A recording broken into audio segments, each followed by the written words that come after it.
নমস্কাৰ পুনৰবাৰ সকলোকে মোৰ ইউটিউব চেনেললৈ স্বাগতম জনাইছোঁ মই পৰাঞ্জতি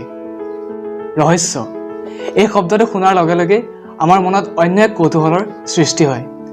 আমি সচৰাচৰ এই ৰহস্যময় বস্তুবিলাক ভাল পাওঁ লাগিলে চিনেমা হওক কিতাপ হওক বা বিভিন্ন ঠাই হওক ভাৰতৰ উত্তৰ পূবত সাংস্কৃতিক আৰু ভৌগোলিকভাৱে পৃথক এখন ৰাজ্য হৈছে আমাৰ এই অসম ভূমি কাজিৰঙাৰ এশিঙীয়া গড় চাহ মুগা আদিৰ পৰা আৰম্ভ কৰি অসমৰ বিভিন্ন পৰ্যটনস্থলীৰ বাবে আমাৰ এই অসম ভূমিখন সমগ্ৰ পৃথিৱীতে বিখ্যাত হৈ আছে তাৰোপৰি অসমত থকা কেইখনমান ৰহস্যময় ঠাইৰ বাবে আমাৰ এই অসম ভূমি বিশ্বতে খ্যাত আমি সকলোৱে এই ৰহস্যময় ঠাইৰ বিষয়ে জানো কিন্তু এই ঠাইসমূহৰ বিষয়ে আমি হয়তো সবিশেষ নাজানিবও পাৰোঁ গতিকে আহক আজি এই ভিডিঅ'টিৰ জৰিয়তে অসমৰ কেইখনমান ৰহস্যময় ঠাইৰ বিষয়ে আমি সবিশেষ জানি লওঁ প্ৰথমতে আপোনালোকক ক'ব বিচৰা ঠাইখন হৈছে উত্তৰ কাছাৰ পৰ্বতৰ চৰাই আত্মহত্যাৰ স্থান হিচাপে বিখ্যাত জাতিংগা গুৱাহাটীৰ পশ্চিমে প্ৰায় 330 কিলোমিটাৰ দূৰত্বত এই জাতিংগা অৱস্থিত প্ৰকৃততে ইয়াত পক্ষীসমূহে আত্মহত্যা নকৰে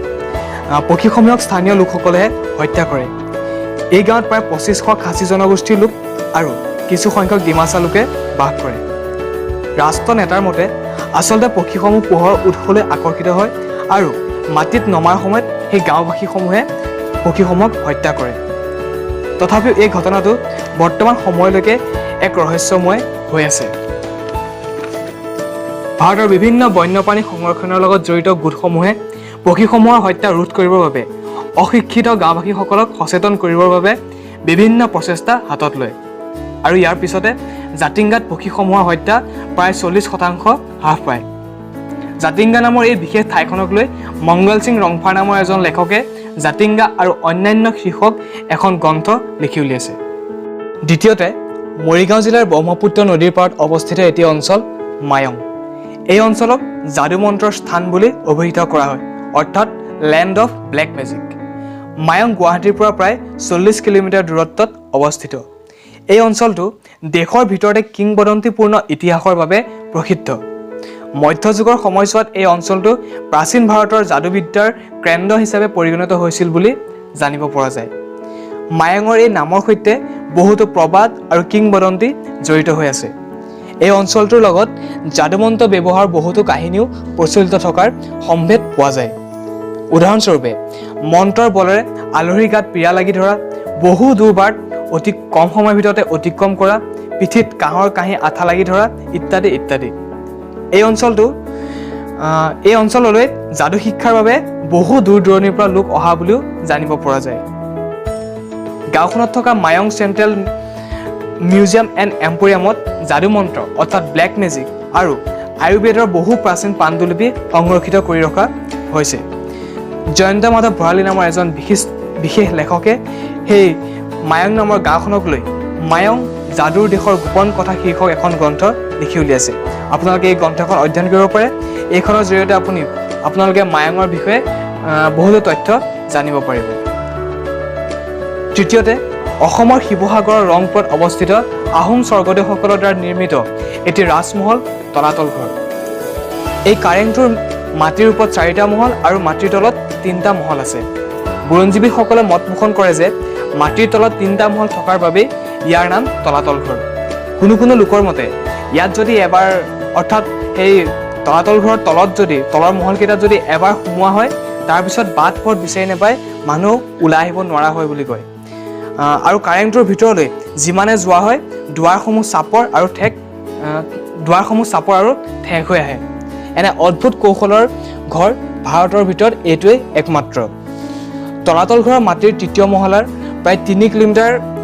দীঘল এটি সুৰংগ দিখৌনৈত লাগিছেগৈ বুলি বুৰঞ্জীয়ে কয় আৰু প্ৰায় 16 কিলোমিটাৰ দীঘল এটি সুৰংগ কাৰেংঘৰত সংযোগ হৈছিলগৈ তলাতল ঘৰটো যে এক অদ্ভুত কৌশলে নিৰ্মিত তাত কোনো সন্দেহ নাই আৰু এনেধৰণৰ মাটিৰ তলৰ ৰহস্যময় সুৰংগৰ বাবে তলাতল ঘৰে পৰ্যটকক আকৰ্ষণ কৰি আহিছে আহক আমি চতুৰ্থখন ঠাইৰ বিষয়ে জানি লওঁ চতুৰ্থতে শিৱসাগৰ জিলাৰ ঐতিহাসিক চৰাইদেউৰ মৈদাম হৈছে আহোম জনগোষ্ঠীৰ লোকৰ পৰম্পৰাগত মৃতদেহ সংস্কাৰ প্ৰথা চৰাইদেউত প্ৰায় আহোম যুগৰ 150ৰো অধিক মৈদাম দেখিবলৈ পোৱা যায় শেষ আহোম ৰজা পুৰন্দৰ সিংহ আৰু শৰাইঘাট যুদ্ধৰ মূল অসমীয়া সেনাপতি লাচিত বৰফুকনৰো মৈদাম আছে। ভাৰতীয় পুৰাতত্ত্ব অনুসন্ধানে চলোৱা খনন কাৰ্যত মৈদামৰ ভিতৰ ভাগত হাতীদাঁত আৰু কাঠৰ সামগ্ৰীৰ অৱশিষ্ট উদ্ধাৰ হৈছে। ঠাইখনৰ ইতিহাসৰ প্ৰাচুৰ্যৰ চিকমিকনি আৰু নৈসৰ্গিক সৌন্দৰ্যই সকলোকে প্ৰথম দৃষ্টিতে আকৰ্ষিত কৰে। মৈদামসমূহৰ উপৰি পাহাৰৰ আটাইতকৈ ওখ টিলাটোত আহোম স্বৰ্গদেউসকলৰ পূজা সেৱাৰ থলীত দেওশালখন অৱস্থিত। আৰু শেষত নামেৰি উদ্যানত অৱস্থিত বগীজুলি কেম্প। বহুতো লোকৰ মতে এই কেম্পত ৰাতি কোনোবা মহিলাই কন্দা আৰু হঁহাৰ শব্দ শুনিবলৈ পোৱা যায় বুলি সকলোৱে কয়। ইয়াৰ উপৰি তাৰে ওচৰতে থকা এখন বাহনিত হঠাতে বাঁহ ভাগি পৰা শব্দ শুনিবলৈ পোৱা যায় বুলি খ্যাত। আৰু বহু লোকে সেই ঠাইত বিভিন্ন ধৰণৰ অনুসন্ধান কৰাৰ পিছতো তাত কোনো মানুহৰ উপস্থিতিৰ সন্ধান বৰ্তমানলৈকে পাবলৈ সক্ষম হোৱা নাই। অসমত আৰু এনেধৰণৰ বহুতো ৰহস্যময় ঠাই আছে যিসমূহৰ বিষয়ে হয়তো আমি সবিশেষ নাজানো। আৰু এই ৰহস্যসমূহ উদ্ঘাটনৰ বাবে বিভিন্ন প্ৰচেষ্টা চলাই আহিছে, বিভিন্ন পৰীক্ষা নিৰীক্ষা চলাই আহিছে, কিন্তু সেই ৰহস্য উদ্ঘাটন সদায় সময়ৰ হাতত। আৰু যিমানে বিভিন্ন পৰীক্ষা নিৰীক্ষা নকৰক কিয় এই ৰহস্যসমূহ সদায় এটা ৰহস্য হৈ থাকিব আৰু এটা সকলোৰে বাবে কৌতূহলী সাঁথৰ হৈ থাকিব। গতিকে আশা কৰোঁ আপোনালোকে ভিডিঅ'টি চাই ভাল পাইছে, আৰু যদি ভাল পাইছে তেন্তে লাইক কৰিব, শ্বেয়াৰ কৰিব আৰু আপোনালোকৰ অনুভৱখিনি কমেণ্ট কৰি জনাব। লগতে নতুন আপডেটসমূহ পাই থকাৰ বাবে মোৰ চেনেলটো ছাবস্ক্ৰাইব কৰিব। আৰু এদিন নতুন ভিডিঅ'ৰে পুনৰ লগ পোৱাৰ প্ৰতিশ্ৰুতিৰে ধন্যবাদ।